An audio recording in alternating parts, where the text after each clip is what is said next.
So you want to be successful, right? I did too.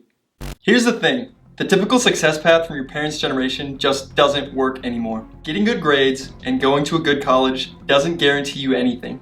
If you're tired of being broke and have a burning desire to make money, then we probably have a lot in common. This is my story.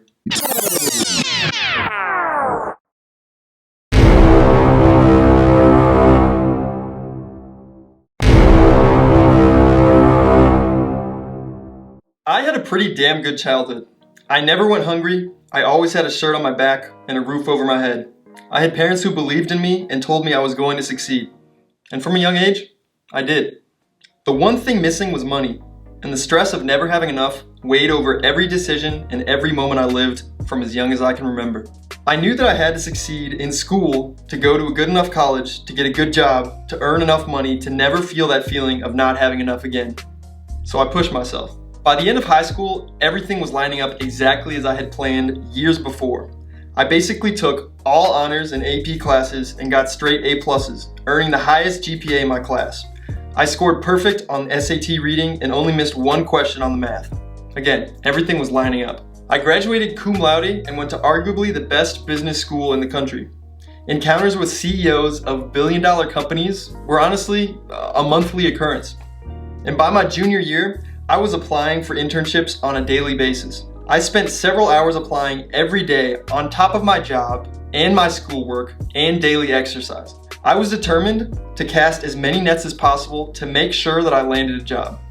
After filling out extremely lengthy and time-consuming applications for at least 150 internships, attending dozens of in-person phone calls and interviews, sending email after follow-up email, pulling all my nepotistic strings, and jumping through every bizarre and uniquely nonsensical proverbial hoop that the recruiters placed in front of me, all I had left to do was wait.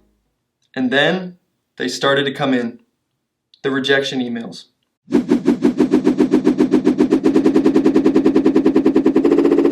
Slow at first, but quickly turning into a torrential deluge of disingenuous consolation.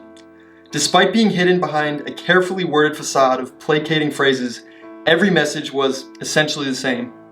You're good, but not good enough for us. And these are just the ones who had the decency to email me and tell me no. The vast majority never even responded to my emails, or went ghost on me after one or several interviews. The rejection that hurt the most was the one at US Bank, where the recruiter not only went to the same college as me, but also went to the same tiny private high school in the middle of Missouri. And on top of that, I was ridiculously overqualified because I had spent the last 3 years working using the exact same software that the position would require. Yet somehow, it took 5 follow-up emails to even get a no. These rejections were absolutely crushing for me. I'd spent more than a decade of my life working my ass off to guarantee that I would get a job that would pay me well. And in the end, it was all for nothing. I was never going to get rid of that feeling of not having enough. Or so I thought. Right around this point in time, I decided to become an entrepreneur. Now, this was never something that I wanted because the insecurity of not having a guaranteed paycheck was always something that stressed me out. But at this point, I really didn't have any other options.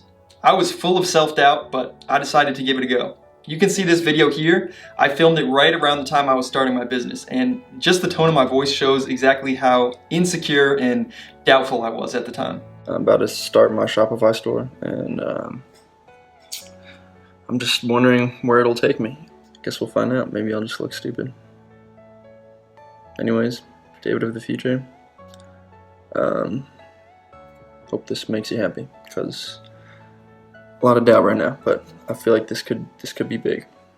Luckily, one of my best friends was doing $1,000 profit days on his Shopify e-commerce store at the time, and he said that he would help me with the process. I withdrew nearly all of the money from my stock trading accounts and put it towards starting my first business. At first, it was slow, incredibly slow. I lost or broke even for the first 5 months, but eventually, I hit a winning product and my store took off and I started doing $500 plus profit days.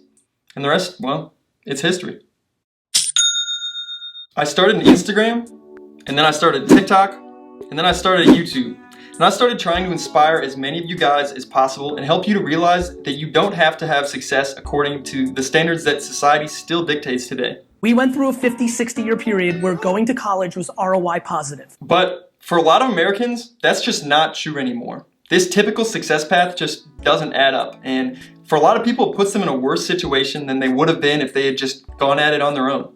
Student loan debt is a $1.5 trillion financial crisis in America. Soon-to-be college graduates are looking at one of the worst job markets in American history. Millions of Americans taking on a debt to pursue a better life. Here's the thing. I couldn't get hired before the pandemic when I had pretty much everything going for me. Do some people still get hired now? Yeah, sure. But if your only purpose in life is to get a job that is high paying and you don't feel called to something passionately like being a doctor or a lawyer, you might want to rethink your career logic because those choices just don't add up anymore. To me, it mainly comes down to opportunity cost. Let's say you spent 4 years of your life and over the course of that time you amassed the national average of $47,000 of student loans. Do you truly believe that you couldn't learn a valuable skill or figure out a way to earn money if you spent 4 years of your life working at it and had a $47,000 budget to play with? They say it takes 10,000 hours to master a skill. Well, here's some perspective. If you spent just 7 hours a day on average over the course of those 4 years, you would have over 10,000 hours put towards whatever project, whatever skill you want to learn. To put it in perspective, I started my e-commerce business with only $3,000, and within 6 months, I was doing over $500 profit a day. I'm not a superstitious person, but looking back on it now, I can't help but think that I was destined to be an entrepreneur and to help other people through their journey. Every single setback in my life has ultimately just pushed me in the right direction, towards a better and brighter future, even if I didn't realize it at the time.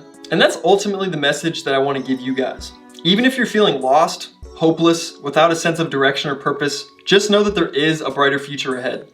If you're feeling like I felt when I just got the last rejection email for my 150th job application and knew that what I'd worked for the last 10 years of my life wasn't going to come to fruition, know that it's just the beginning of a new chapter of your life. Set a goal for yourself and start planning on how you can get there. Teach yourself how to enjoy hard work because that's how a great life is earned. Stop wasting time in your day when you can't afford to. Do research on what skills people pay for and learn them. Check out freelancer websites like Fiverr and Upwork for this. Learn e-commerce. Start your own cleaning business. Just be creative. I'll leave you with a quote that motivates me so much, which comes from my favorite book, The Greatest Salesman in the World. I will greet tomorrow's sunrise with cries of joy as a prisoner who is spared from death. I will beat upon my heart with gratitude as I consider all who greeted yesterday's sunrise who are no longer with the living today. I am indeed a fortunate man, and today's hours are but a bonus, undeserved. Why have I been allowed to live this extra day when others, far better than I, have departed? Today is another opportunity for me to become the man I know I can be. Anyways guys, that's all for today. Remember to give some affection to Luis the like button because he's having a really rough day. I'm not sure exactly what it is. It seems like whenever I upload a video, he has a rough day and that's the day he needs you guys to, show him some affection, but it is what it is. Also, remember to subscribe and turn on post notifications because I will be doing giveaways. At this point, I've earned a grand total of $2.68 from YouTube, but that's gonna keep going up and the more I earn from YouTube, the more I'm gonna give back to you guys. Lastly, remember to follow me on Instagram and on TikTok at The Laptop Legend.